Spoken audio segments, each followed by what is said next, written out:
wabarakatuh.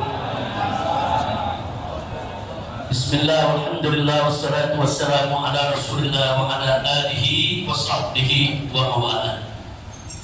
Ahibahil kiram, fi hadhihi al-munasabah as-sa'idah wa bimithli hadha al-ijtima' al-mubarak la ansa an usiyakum jami'an wa nafsi bi taqwallah wa bi ta'ati rasulillah sallallahu alaihi wasallam. نسأل الله سبحانه وتعالى أن يهدينا إلى صراطه المستقيم ويجعلنا من المتقين ويدخلنا جنته جنة النعيم بحق سيد المرسلين والحمد لله رب العالمين. تقبل الله منا ومنكم تقبل يا كريم.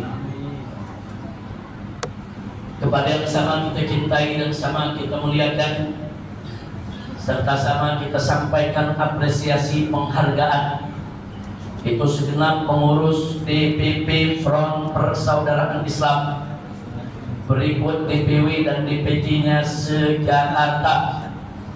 Tidak lupa juga penghargaan kita sampaikan kepada segenap pengurus daripada Masjid Keramat Luar Batang.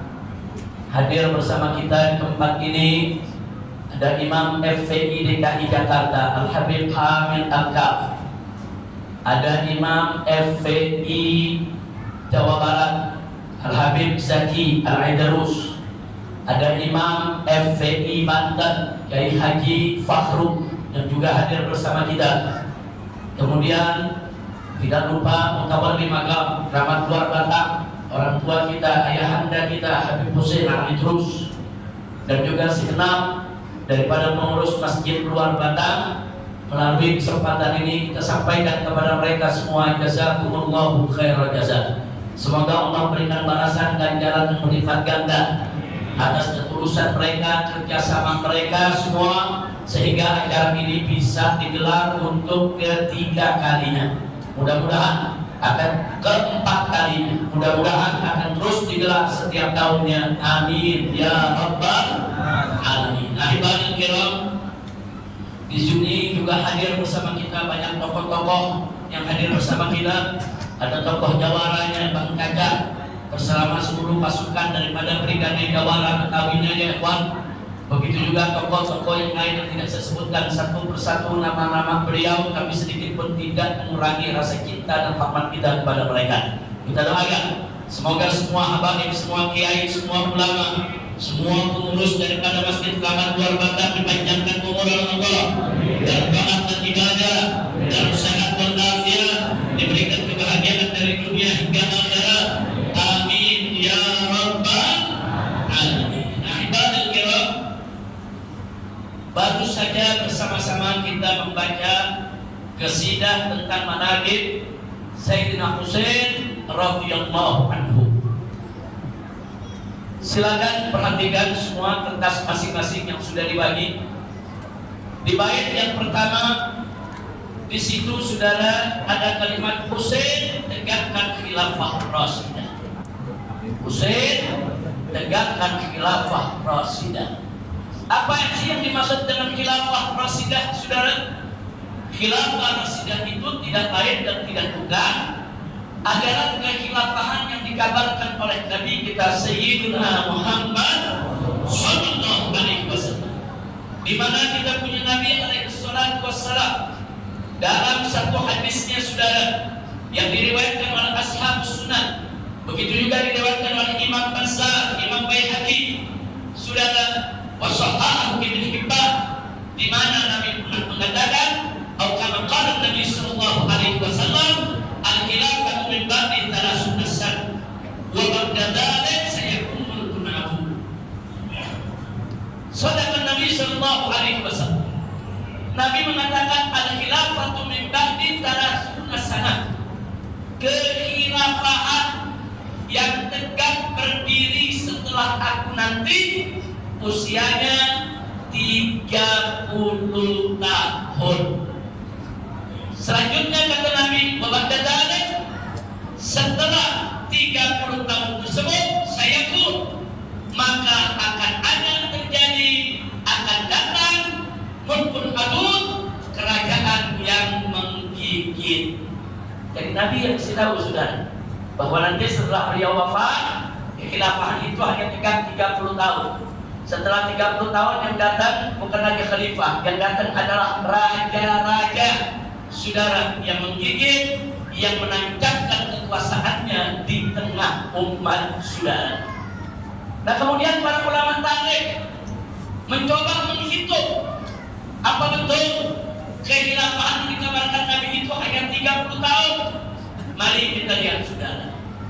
Al-Imam Ibn Katsir, saudara, dalam kitab tarikhnya, begitu juga imam-imam yang lain mencoba merincikan sebagai berikut, bahwa khalifah yang pertama yaitu Sayyidina Imam Abu Bakar Siddiq radhiyallahu anhu. Beliau berkuasa menjadi khalifah 2 tahun 3 bulan 10 hari. 2 tahun 3 bulan 10 hari. Selanjutnya begitu beliau wafat, naik khalifah yang kedua, Sayyidina Imam Umar bin Khattab radhiyallahu anhu. Beliau menjadi khalifah 10 tahun 6 bulan 5 hari. 10 tahun 5 bulan 6 bulan 5 hari. Selanjutnya setelah beliau wafat, naik khalifah yang ketiga, itu Sayyidina Imam Utsman bin Affan radhiyallahu anhu. Beliau menjadi khalifah selama 11 tahun 11 bulan 18 hari, atau dengan kata lain 12 tahun kurang 12 hari, saudara. Nah, setelah Sayyidina Utsman wafat, naik Sayyidina Ali bin Abi Thalib, Sayyidina Imam Ali bin Abi Thalib radhiyallahu anhu wa karramallahu wajhahu. Beliau menjadi khalifah 4 tahun 8 bulan. 4 tahun 8 bulan. Selanjutnya setelah beliau wafat, naik khalifah yang kelima, yaitu Sayyidina Imam Al-Hasan bin Ali bin Abi Thalib radhiyallahu anhu, di mana beliau menjadi khalifah selama 6 bulan 27 hari. Saudara, dari mulai Nabi kita wafat alaihi salatu wassalam tahun 11 Hijriah sampai turunnya Sayyidina Hasan dari jabatan khalifah berdamai dengan Muawiyah juga terjadi, saudara, terjadi tahun 41 Hijriah. Artinya dari wafatnya Nabi tahun 11 Hijriah sampai turunnya Sayyidina Hasan khalifah kelima tahun 41 Hijriah, jumlahnya percis 30 tahun. Sampai di sini saya mengingatkan, ini bukan ramalan Nabi, bukan. Kalau ramalan bisa benar, bisa salah. Dan Nabi bukan tukang ramal, bukan peramal. Jadi sekali lagi, kalau Nabi mengabarkan kepada kita nanti khilafah setelah aku 30 tahun, ini bukan ramalan. Ini berita nubuwah. Ini mukjizat Nabi. Ini mendalil nubuwah. Ini bukan ramalan. Saudara, kalau ramalan bisa benar, bisa salah, bisa terjadi, bisa tidak terjadi. Tapi kalau Nabi sudah memberikan berita, pasti akan terjadi, saudara. Wa ma yantiqu 'anil hawa in huwa illa wahyuha, saudara. Dan juga ini bukan prediksi. Nabi bukan analis, bukan sedang menganalisa terus Nabi mengambil suatu prediksi, bukan prediksi, bisa benar, bisa salah, saudara. Tapi Nabi ucapannya tidak akan pernah salah, saudara. Maka itu saya ingatkan dari awal, ingat, ini bukan ramalan Nabi, ini bukan prediksi Nabi, tapi ini adalah ucapan Nabi yang pasti benar, nggak mungkin salah, saudara. Karena dijamin oleh Allah Subhanahu wa Ta'ala. Dan ternyata begitu dihitung dari jumlah tahun, bulan, hari, total semua percis yang Nabi sampaikan hanya 30 tahun, saudara. Dan lalu setelah itu Nabi mengatakan, saya pun mulkul adun. Setelah itu akan datang kerajaan-kerajaan yang menggigit. Betul? Setelah Sayyidina saudara Hasan turun, maka kesana begitu Muawiyah mewariskan kekuasaan kepada anak yang bernama Yazid, dan seterusnya berkuasalah Bani Umayyah, kerajaan Bani Umayyah tumbang, naik Bani Abbas, saudara, turun temurun menjadi raja. Itu juga kerajaan, saudara, turun runtuh yaitu Bani Abbas, turun Bani yang lain sampai Turki yang kekuasaannya diwariskan turun-temurun. Hanya saja tajawuzan ulama menerimanya sebagai khilafah Islamiyah. Tajawuzan, saudara. Karena walau bagaimanapun mereka, saudara, secara de facto mereka memimpin umat, mereka mengambil kebijakan, mereka memimpin para yang beriman. Tajawuzan ulama tetap menyebut mereka sebagai khulafah. Nah, saya tidak ingin bicara soal raja-raja yang tajawuzan disebut khulafah, saudara. Saya ingin menggarisbawahi bahwa khilafah yang 30 tahun itulah yang disebut sebagai khilafah Rasyidah. Makanya khalifahnya disebut khulafah Rasyidin. Dan mana datang kalimat itu, saudara? Mari kita lihat, saudara. Kalau kita mau tahu dari mana datangnya, yaitu kalimat khilafah Rasyidah, ada satu hadis yang Nabi mengatakan, saudara, sebagaimana diriwayatkan Imam Tirmidzi, Imam Abu Dawud, Ibn Majah, wa Ahmad, wa Hasanahu Abu Nu'aim, di mana Nabi mengatakan, alaikum bisunnati wa sunnatil khulafa'ir rasyidin al-mahdiyyin. Wajib bagi kamu sekalian untuk berpegang kepada sunnahku dan sunnahnya al-khulafa'ir rasyidin al-mahdiyyin, sunnahnya para khulafa'ir rasyidin al-mahdiyyin yang mendapatkan petunjuk dari Allah Subhanahu wa taala. Dua hadis tadi dikaitkan, lama sepakat, saudara, bahwa khulafa'ir rasyidin 5 orang. Selama ini kita selalu ingatnya khulafa'ir rasyidin cuma 4, Abu Bakar, Umar, Utsman, Ali. Nah, kenapa Sayyidina Hasan dilupakan? Sayyidina Hasan juga khalifah, saudara. Tanpa Sayyidina Hasan enggak 30 tahun. Tanpa Sayyidina Hasan enggak 30 tahun. Sedangkan Nabi mengatakan khulafa'ir rasyidin selama 30 tahun. Nah, jadi dengan demikian kepemimpinan Sayyidina Hasan wajib dimasukkan sebagai bagian daripada khulafa'ir rasyidin. Terus ada yang jawab, Habib, mungkin karena Sayyidina Hasan terlalu sebentar, hanya 6 bulan 27 hari, cuma 7 bulan, saudara. Khalifah tetap khalifah walaupun cuma 1 hari. Hari ini dia akan jadi khalifah, besok meninggal, tetap dia khalifah, saudara. Apalagi ini Sayyidina Hasan memimpin gak tanggung-tanggung, saudara. Memimpin 6 bulan 27 hari, 7 bulan kurang 3 hari, terus kita menganggap dia tidak ada, gak bisa. Sayyidina Hasan merupakan bagian daripada khulafa'ir rasyidin. Oh, ada lagi yang jawab, Habib, mungkin Sayyidina Hasan selama 7 bulan tidak ada kerjaan yang bagaimana begitu, yang berarti dilakukan, saudara. Kalau Sayyidina Abu Bakar kan ada kerjaannya, ada prestasinya. Sayyidina Umar ada prestasinya, Sayyidina Utsman banyak prestasinya, Sayyidina Ali juga banyak prestasinya. Mungkin Sayyidina Hasan tidak ada prestasi, jadi tidak disebut, saudara. Justru prestasi Sayyidina Hasan adalah prestasi yang sudah diumumkan oleh Nabi sejak beliau bayi. Nabi mengatakan, inna ibni hada sayyidun, inna ibni hada sayyidun, kata Nabi. Ini Sayyidina Hasan yang masih kecil. Kata Nabi apa? Cucuku ini adalah seorang sayyid, seorang pemimpin. La'anallahu an yusliha, saudara, bihi, niscaya Allah akan memperbaiki dengannya, lantarannya, saudara, bainal fi'atain minal muslimin, yaitu antara dua kelompok umat Islam besar yang bertikai, saudara. Kita tahu begitu Sayyidina Ali menjadi khalifah, Muawiyah melakukan pemberontakan, perlawanan, terjadi peperangan sesama umat Islam, saudara. Begitu terjadi peperangan antar umat Islam setahun, 2 tahun, 3 tahun, saudara, tidak berhenti.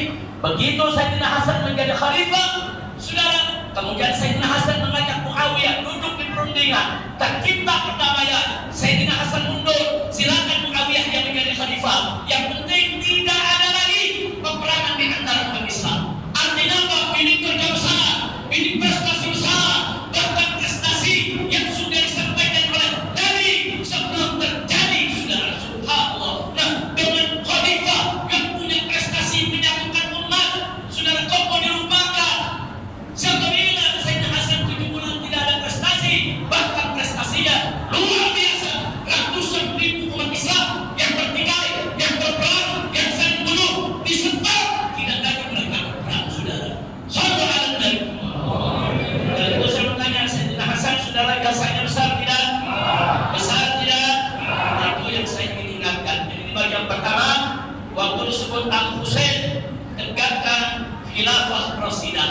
Karena kenapa saya sebutkan begitu? Karena Sayyidina Husain semasa hidupnya mendukung Abu Bakar sebagai khalifah, mendukung Umar sebagai khalifah, mendukung Utsman sebagai khalifah, mendukung Ali juga sebagai khalifah, mendukung kakaknya Hasan sebagai khalifah, saudara. Jadi, saudara, Sayyidina Husain selalu setia kepada khalifah yang adil, yang jujur, yang amanah, yang baik, yang memenuhi syarat, sehingga disebutkan di sini Husain menegakkan khilafah Rasyida. Husain ikut menegakkan tegaknya khilafah Rasyida yang disampaikan oleh Nabi kita Muhammad Sallallahu Alaihi Wasallam. Sekarang kita masuk ke bagian kedua. Saat damai Hasan dan Muawiyah, saudara, tadi sudah kita ceritakan, Al Husain tak pernah angkat senjata. Subhanallah. Begitu Muawiyah, saudara, menggantikan Al Hasan, saudara, selama 20 tahun Muawiyah pegang kekuasaan. Selama 20 tahun itu Al Husain memegang teguh perjanjian kakaknya, menjaga perdamaian kakaknya, dan Al Husain tidak pernah angkat senjata. Kenapa? Karena dengan segala lebih dan kurangnya Muawiyah, beliau sahabat Nabi, beliau bisa memimpin, beliau punya kemampuan untuk menjaga Islam dan umatnya, sehingga Al Husain tidak pernah berontak angkat senjata. Catat itu baik-baik, bukan setahun 2 tahun, saudara, 20 tahun. Subhanallah, walhamdulillah, wala ilaha illallah, wallah. Kita lanjutkan, saudara. Saat Yazid diangkat jadi raja, sengaja saya tulis di sini, diangkat jadi raja, karena prosesnya bukan proses khilafah. Proses khilafah itu mesti lewat surah. Proses khilafah itu, saudara, khalifah itu punya syarat, orang soleh, orang baik, bukan orang jahat, saudara. Nah, maka itu di sini dituliskan saat Yazid diangkat jadi raja, saudara. Al Husain menolak raja Tuhan. Ya, 20 tahun Muawiyah memimpin, Al Husain menolak. Bahkan 30 tahun Khulafaur Rasyidin memimpin, Husain setia. Tapi begitu kenapa Yazid jadi raja, Husain menolak. Husain tidak mau memberikan baiatnya. Kenapa, saudara? Karena Husain tahu Yazid orang yang fasik, orang yang berbuat maksiat secara terang-terangan, menunggak minuman keras, berjudi, saudara. Angka-angka kemungkaran dilakukan, saudara. Jumhur Ahlus Sunnah wal Jamaah hampir semua sepakat Yazid fasik, zalim. Ini ada satu kitab yang mengatakan Yazid itu bukan fasik, itu kitab Ibnu Arabi, Al-Awasid wal Qawasid, saudara. Nah, ini yang biasa dipakai oleh orang-orang Wahabi. Nah, orang-orang Wahabi mati-matian bela Yazid, saudara. Yazid yang membantai Sayyidina Husain, itu sampai orang-orang Wahabi itu bikin buku bahwa Yazid adalah khalifah yang adil, khalifah yang cerdas, saudara. Nah, dana yang dipakai dari buku Ibnu Arabi, saudara. Tapi jumhur ulama Ahlus Sunnah sepakat Yazid fasik, zalim. Bahkan sebagian Ahlus Sunnah mengatakan, saudara, Yazid boleh dilaknat. Termasuk yang berpendapat boleh dilaknat adalah Al-Imam Ahmad ibn Hanbal radhiyallahu ta'ala anhu, saudara. Saya bacakan di sini sedikit, saudara, tentang pendapat-pendapat ulama tadi, saudara. Sedikit saja saya tunjukkan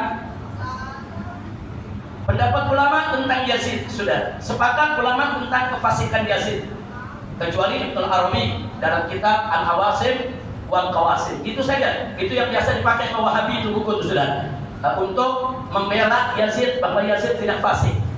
Yang kedua, saudara, ulama berbeda tentang kekafiran Yazid. Nah, kalau Yazid kafir atau tidak, ulama Ahlus Sunnah berbeda, saudara. Tapi di kalangan Ahlus Sunnah seperti Ibnu Agil dan Al-Alusi sepakat mengkafirkan Yazid, saudara. Nah, sedangkan jumhur ulama tidak mengkafirkan Yazid, hanya memfasikkan dan menzalimkan Yazid, saudara. Kemudian yang ketiga, bagaimana dengan melaknatnya, saudara? Ulama-ulama Ahlus Sunnah yang terang-terangan melaknat Yazid: 1. Imam Ahmad, 2. Abu Ya'la, 3. Al-Khallal, kemudian yang keempat Ibnul Jauzi Al-Hambali, kemudian yang berikutnya As-Safara'ini, At-Ghazali, dan Imam Suyuti, saudara. Nah, adapun Ahlus Sunnah saudara, Ahlus Sunnah yang mutasawwifah, yang mendalami ilmu sufi seperti Imam Ghazali, beliau tidak suka melaknatnya, tapi beliau pesan jangan juga dipuji, jangan juga dilaknat, saudara. Nah, jadi di sini saya ingin garis bawahi, Yazid adalah sosok, saudara, fasik, zalim. Bahkan sebagian ulama mengkafirkannya, sebagian ulama melaknatnya, karena dia yang paling bertanggung jawab terhadap pembantaian Sayyidina Husain dan keluarga Nabi alaihi salatu wassalam. Nah, kira-kira sampai di sini jelas tidak? Jelas. Itu bagian yang kedua. Sekarang kita masuk bagian yang ketiga, saudara. Nah, bagian ketiga ini, saudara, untuk apa sih Sayyidina Husain itu ke Irak? Untuk dakwah dan hisbah ke sang raja, saudara.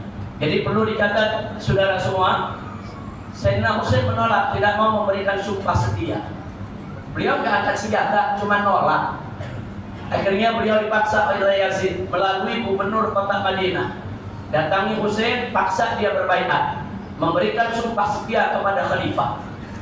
Nah, tapi permintaan itu ditolak oleh Sayyidina Husain, karena Sayyidina Husain nggak mau memberikan sumpah setia kepada pemimpin yang busuk, saudara. Pemimpin yang busuk, pemimpin yang jahat, pemimpin yang fasik tidak berhak untuk mendapatkan sumpah setia dari Sayyidina Husain maupun dari keluarga Nabi alaihi salatu wassalam. Akhirnya Sayyidina Husain di Madinah diganggu terus, saudara, bahkan ingin dibunuh. Kemudian Sayyidina Husain ajak keluarganya semua hijrah ke Mekah, saudara. Ternyata di Mekah juga terus diganggu, tapi Sayyidina Husain tidak diam, tetap beliau ingin amar ma'ruf nahi munkar. Saudara, khalifah yang fasik tetap beliau nasihati harus taubat, nggak mau taubat turun, saudara, nggak boleh jadi pemimpin umat. Sayyidina Husain tetap nggak mau memberikan sumpah setia, tetap beliau tegakkan amar ma'ruf nahi munkar. Tapi sungguh pun begitu, beliau nggak angkat senjata, saudara, enggak. Di Madinah pengikut Sayyidina Husain banyak, di Mekah pengikut Sayyidina Husain banyak, tapi beliau nggak mengangkat senjata, beliau mau amar ma'ruf nahi munkar. Hak katakan hak, batil katakan batil. Sultan yang fasik yang nasihati, peringati. Itu prinsip daripada Sayyidina Husain ibn Ali ibn Abi Thalib radhiyallahu anhu, sudah. Nah, akhirnya Sayyidina Husain diundang oleh masyarakat Irak, sudah. Cucu Nabi, kau diganggu di Madinah, kau diganggu di Mekah, sini tinggal bersama kami di Irak. Mari tegakkan amar ma'ruf nahi munkar di Irak. Di Irak ini banyak pecintamu, akan menjagamu, akan melindungimu. Nggak ada lagi yang mengganggumu, sehingga engkau bisa melakukan amar ma'ruf nahi munkar. Nah, setelah dengan pertimbangan yang matang, saudara, akhirnya Sayyidina Husain memutuskan untuk hijrah ke Irak dalam rangka agar punya kekuatan buat menegakkan amar ma'ruf nahi munkar. Amar ma'ruf nahi munkar mesti punya kekuatan, saudara. Saya menegakkan amar ma'ruf nahi munkar di Jakarta, di Indonesia sendiri nggak bisa. Makanya saya bikin organisasi namanya FPI, kerjanya rame-rame. FPI juga nggak bisa amar ma'ruf nahi munkar sendiri. Ajak ormas-ormas Islam lain, ajak jawara-jawaranya ikut berjuang, saudara. Nah, amar ma'ruf nahi munkar perlu kekuatan, perlu kebersamaan. Itu yang dilakukan Sayyidina Husain. Oh, di Madinah ditekan, mau dibunuh. Oh, di Mekah ditekan. Akhirnya beliau hijrah ke Irak, saudara.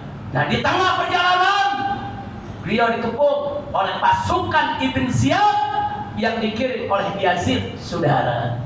Akhirnya beliau dan keluarga dibantai.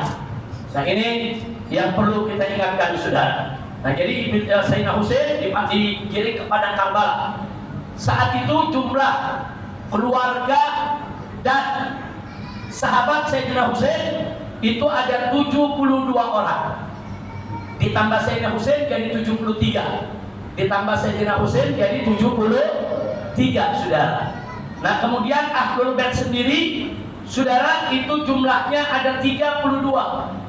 Nah, 32 itu, saudara, saya bacakan di sini, saya tunjukkan siapa saja Ahlul Bait yang ikut gugur di padang Karbala, saudara, supaya kita tahu, yaitu nama-namanya, orang-orangnya, saudara. Syuhada Karbala dari Ahlul Bait. Yang pertama, 7 putra Ali bin Abi Thalib. Ali bin Abi Thalib 7 putranya. Berarti ini adik-adiknya Sayyidina Husain. Saudara, lain ibu, satu bapak. Yaitu yang bernama saudara 7 putra Ali bin Abi Thalib yang bernama Muhammad, Abu Bakar, Umar, Utsman, Ja'far, dan Abbas, dan Sayyidina Husain sendiri putra Sayyidina Ali. 7 orang ikut dibantai, dibunuh di padang Karbala. Ini Sayyidina Husain dan adik-adiknya. Adik-adik Sayyidina Husain ada yang namanya Muhammad, ada yang namanya Abu Bakar, ada yang namanya Umar, ada yang namanya Utsman, saudara. Ini bukti, saudara. Bukti kalau Sayyidina Ali itu cinta kepada Sayyidina Abu Bakar, cinta kepada Sayyidina Umar, cinta kepada Sayyidina Utsman. Mana buktinya Sayyidina Ali cinta mereka? Sayyidina Ali menamakan anak-anaknya dengan nama Abu Bakar, Umar, dan Utsman, saudara. Amin. Itu 7 putra dari Sayyidina Ali yang bapak. Kemudian ditambah lagi 4 putra Sayyidina Hasan. Sayyidina Hasan putranya juga ada ikut pamannya, saudara, ke padang Karbala. Nah, yang wafat di padang Karbala sebagai syahid ada 4 orang. Abdullah, Abu Bakar, Umar, dan Al-Qasim. Lagi-lagi Sayyidina Hasan menamakan anaknya ada Abu Bakar dan ada Umar. Ini menunjukkan hubungan Ahlul Bait dengan Sayyidina Abu Bakar dan Sayyidina Umar sangat mesra, sangat baik, penuh cinta dan kasih sayang, saudara. Kemudian yang berikutnya, saudara, ada 5 putra Sayyidina Husain. Sayyidina Husain, saudara, 5 putranya ikut dibantai di padang Karbala. Ada Ali Akbar, ada Abdullah, ada Abu Bakar, ada Umar, dan ada Ali Al-Asghar. Lagi-lagi Sayyidina Husain kasih nama anaknya Abu Bakar dan Umar, saudara. Subhanallah. Nah, ini yang namanya Ali Al-Asghar, saudara, masih bayi, 6 bulan. Saudara, Sayyidina Husain gendong, saudara, ke tepi sungai untuk dikasih air, dipanah oleh pasukan musuh, dibunuh itu bayi, saudara. Jadi 6 daripada 5 putra Sayyidina Husain ikut gugur di padang Karbala. Lalu ada 3 putra dari Aqil bin Abi Thalib. Aqil bin Abi Thalib saudara Sayyidina Ali, yaitu Sayyidina Aqil. Nah, Sayyidina Aqil ini punya anak 3. Artinya apa ini, saudara? Anaknya Sayyidina Aqil ini 3, ini merupakan sepupu daripada Sayyidina Husain. Siapa mereka? Ja'far, Abdullah, dan Abdurrahman. Bahkan cucu dari Aqil bin Abi Thalib yang bernama Abdullah dan Muhammad ikut gugur di padang Karbala, saudara. Kemudian kita lanjutkan lagi, ada 2 putra, saudara, dari Abdullah bin Ja'far bin Abi Thalib. Siapa yang tahu Ja'far bin Abi Thalib yang berdebat, saudara, dengan Abu Sufyan di hadapan Najasyi tatkala terjadi rombongan hijrah yang pertama. Dengan ayat Qur'annya, dengan kepiawaiannya, dengan kecerdasannya, akhirnya beliau dengan orang umat Islam yang hijrah ke Habasyah mendapatkan suaka politik dari Najasyi. Saudara, Ja'far. Nah, Ja'far ini punya anak bernama Abdullah. Abdullah punya 2 putra, yaitu Aun dan Muhammad, ikut gugur di padang Karbala, saudara. Jadi gak sedikit. Makanya di sini kita lihat di bagian nomor 4, nomor 5, saudara. Banyak Ahlul Bait yang jadi syuhada. Nah, saya tulis banyak karena 34 orang bukan dikit itu. 34 Ahlul Bait itu cukup banyak, saudara. Nah, tapi sungguh pun begitu. Di nomor 5 yang paling bawah, Zuriyah Hasan dan Husain dan ada. Alhamdulillah. Ada putra Sayyidina Hasan dan ada putra Sayyidina Husain yang masih kecil-kecil, saudara, yang berlindung di kemah bersama bibi mereka, yaitu Sayyidah Zainab Srikat di Karbala, saudara. Sang bibi melindungi anak-anak kecil tersebut supaya tidak dibantai dan tidak dibunuh. Dengan keberaniannya, saudara, dengan kecerdasan dan kepiawaiannya, walaupun beliau hanya seorang wanita, saudara, mampu untuk menggentarkan mereka-mereka yang ingin membantai habis turunan Nabi sampai akar-akarnya, saudara. Akhirnya Zainab berhasil dengan pertolongan Allah. Beberapa anak daripada Sayyidina Hasan dan juga 1 anak dari Sayyidina Husain, Imam Ali Zainul Abidin, selamat dari pembantaian pada Karbala. Kalau Imam Ali Zainul Abidin dibantai juga, habaib di Indonesia yang ada, saudara. Karena habaib di Indonesia mereka adalah zuriat Imam Ali Zainul Abidin, putra daripada Sayyidina Husain. Andai kata Sayyidina Ali Zainul Abidin terbunuh di padang Karbala, niscaya tidak ada habaib di Indonesia, saudara. Maka itu banyaknya habaib di Nusantara, Indonesia, Malaysia,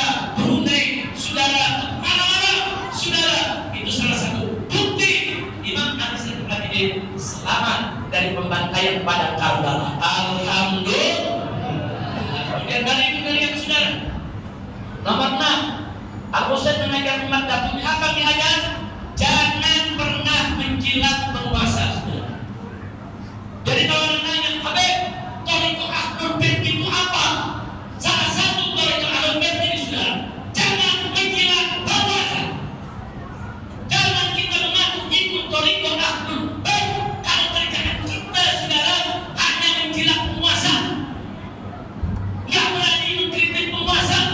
Kalau nggak berani masih nggak apa-apa, asal dia diam. Tapi kalau sudah menjilat saudara, cari muka saudara, hanya cari selamat sendiri dan mengorbankan umat, itu bukan Thariqah Ahlul Bait.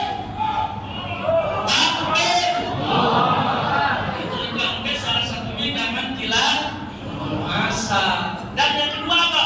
Jangan takut lawan raja durjana. Jangan, karena Nabi yang mengajarkan saudara kalimat hak amama sultan rajair itu adalah afdalul jihad. Afdalul jihad, sebagus-bagus di jihad adalah kalimat hak, kalimat yang hak yang disampaikan amama sultan rajair di depan penguasa yang jahil, yang zalim, yang jahat, yang bejat saudara. Jadi amanat Nabi ini dijaga. Jangan menjerat penguasa dan jangan pernah takut lawan raja durjana. Dan yang berikutnya lagi, Sayyidina Husain, saudara, sosok Ahlul Bait yang lengkap mencontoh ayah dan kakeknya. Bagaimana saya katakan lengkap? Nabi dulu berdakwah, Al-Husain berdakwah, Nabi berkhidmah, Al-Husain berkhidmah, Nabi berjihad, Al-Husain berjihad, saudara. Dakwah, hizbah, jihad, tiga-tiganya ada di diri Al-Husain, saudara. Inilah Thariqah Ahlul Bait. Jadi jangan kalau nanti ada habaib yang amar ma'ruf nahi munkar dibilang bahwa ini tak ikut Thariqahnya Ahlul Bait. Dari mana sudah? Dakwah itu Thariqah Ahlul Bait. Hizbah itu amar ma'ruf nahi munkar Thariqah Ahlul Bait. Jihad itu juga Thariqah Ahlul Bait. Nanti gak bagi-bagi aja. Ada Ahlul Bait yang mampunya dakwah, teruskan. Oh dia gak bisa untuk berhizbah, gak apa-apa saudara. Ada Ahlul Bait yang mampu amar ma'ruf nahi munkar, saudara, teruskan. Oh dia gak mampu dakwah yang lembut, gak apa-apa, teruskan. Oh ada Ahlul Bait yang mampu berjihad, saudara, melawan musuh-musuh Islam, teruskan. Tapi dia gak mampu dakwah dengan lembut, gak apa-apa. Serahkan dakwah dengan yang lain, serahkan hizbah dengan yang lain. Dia mampu jihad, jihad. Karena dakwah, hizbah, jihad, tiga dengan dua wajib disinergikan. Jangan diadu-adu. Kira-kira jelas tidak? Jelas tidak? Baik, kita lanjut lagi saudara yang ketujuh. Husain sabar tegas. Ini sudah tadi kita sudah sampaikan saudara. Yang kedelapan langsung, jangan pernah merantap di Karbala, jangan juga merantap di Asyura. Ini tadi sudah dibahas oleh Habib Zaki, saudara. Ya, yuk kita peringati Asyura, termasuk kita peringati peristiwa Karbala, saudara, yaitu dengan memompak semangat kita untuk dakwah, untuk hizbah dan untuk jihad, bukan dengan merantap. Ada yang nanya, sedih tak boleh Habib? Oh boleh, boleh. Meneteskan air mata tak boleh Habib? Boleh, boleh. Sedih meneteskan air mata dari mahabbah, itu merupakan bukti cinta yang gak boleh merantap, histeris, melukai diri, saudara, robek-robek baju, saudara, itu merantap gak boleh. An-niyahah haram, gak boleh, saudara. Maka itu Imam Ali Zainal Abidin pernah suatu ketika beliau menangis, dan beliau sering menangis kalau ingat peristiwa Karbala, karena beliau saksi mata melihat langsung bagaimana ayahnya dibantai, bagaimana kakak dan adiknya dibantai, saudara, bagaimana sepupunya, pamannya dibantai, bagaimana para pecinta Ahlul Bait dibantai. Nah beliau kalau ingat Karbala, beliau meneteskan air mata. Terus ada yang tegur, ditegur, wahai cucu Nabi, itu kan peristiwa sudah lama terjadi, kenapa kau masih harus menangis? Kan nggak boleh merantap. Jadi